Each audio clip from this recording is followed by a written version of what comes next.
My name is Shawn, and I love video games, and I love the Saver from Christmas, and I love you guys so much. Good night, everyone.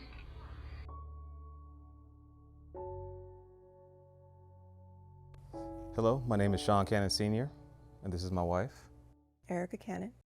and we are the parents of Shawn Cannon Jr., and this is his story.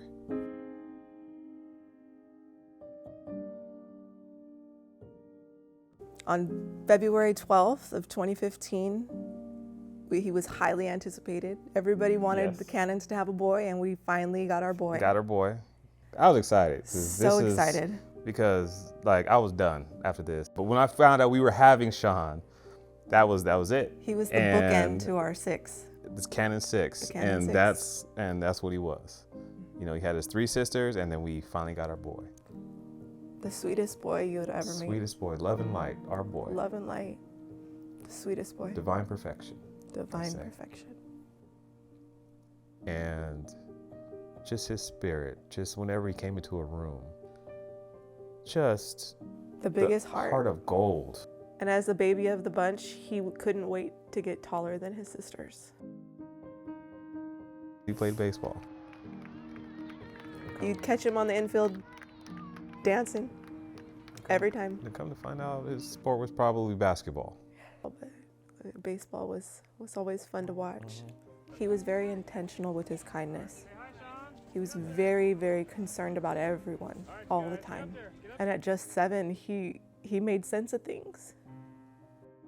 And I am thankful that I was chosen to be his dad.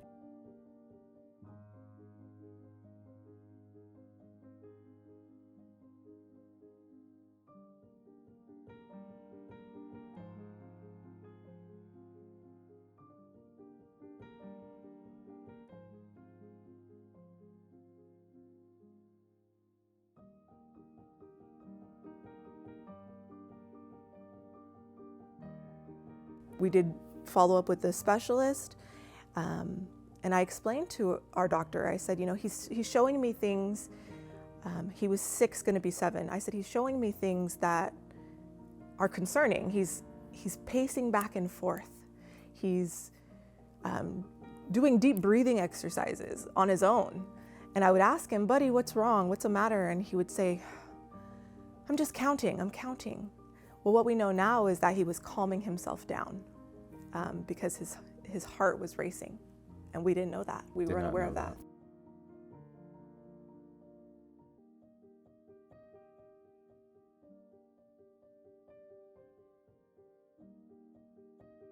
Pulled into the driveway, walked in the house, and I said, ask your brother if he wants a donut. And she said, Mom, he's asleep. And I looked at the clock and it was 4:55. And I said, there's no way he's asleep. So I went into complete seizure protocol. I called the girls. I said, Ariane, call 911. Anaya, call Dad. Eden, get his medication. And I began CPR.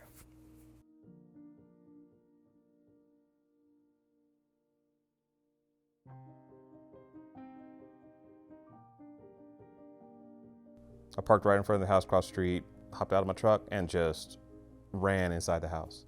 And I see Erica laying by Shawn as he's on the floor. I see it takes me a little bit to kind of register, and then all of a sudden I just jumped right in and I start doing CPR. I'm doing CPR, and then medics come in. So medics come in, and then you know, I almost didn't want to let them do it. I felt that I could do it, you know? And I was like, I got it. And then I had to take a step back and be like, okay, you guys step in. And they stepped in, and they continued CPR. They were in such a rush That They were like, just go, and we couldn't even get in the ambulance with them. I was. We had to follow behind. I wanted to go. I was like, I gotta go. I gotta ride with my son. I gotta ride with my son. And they were like, no, you can't go. It's like, my gosh.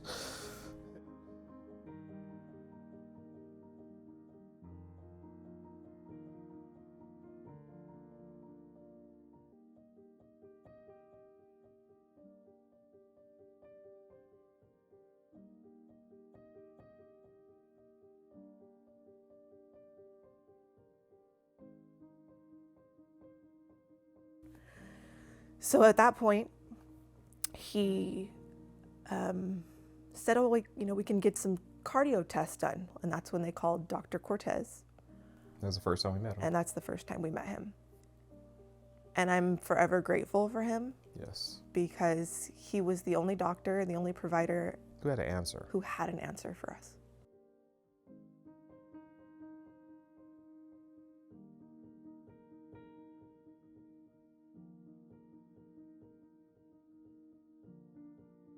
When the attending physician that was working Shawn's case presented to us, and he looked me in the face and he said, your son is not going to survive this.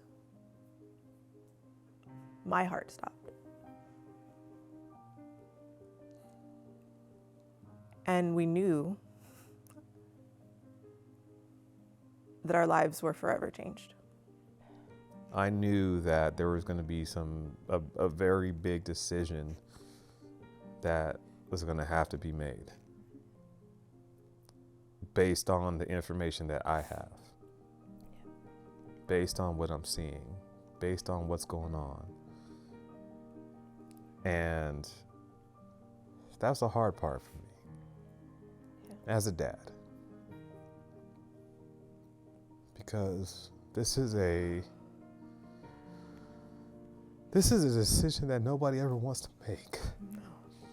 And this is decisions that dropped right in my damn lap. I have to make this decision. I didn't want to. I didn't want to. But I knew I had to. And so, talked with Erica. And we talked about it, but I knew that this is what it is. There was our son. Our son. And the hardest part is just when are we turning off life support?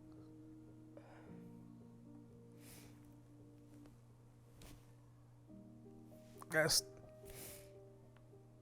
the hardest decision I believe I ever had to make. Every parent needs to hear this story, because this is not discriminate. This is not something that nobody could have expected. Yeah. Our prayers were redirected, and we were grateful, and we were thankful that we got answers. And I remember that day, May 27th, I was in bed. He was getting ready for school. He was like, Dad, pants or shorts? He asked him, what should I wear that day, pants or shorts? And then you look at it now, it's like, man, I wish I could just give you a hug. Ugh.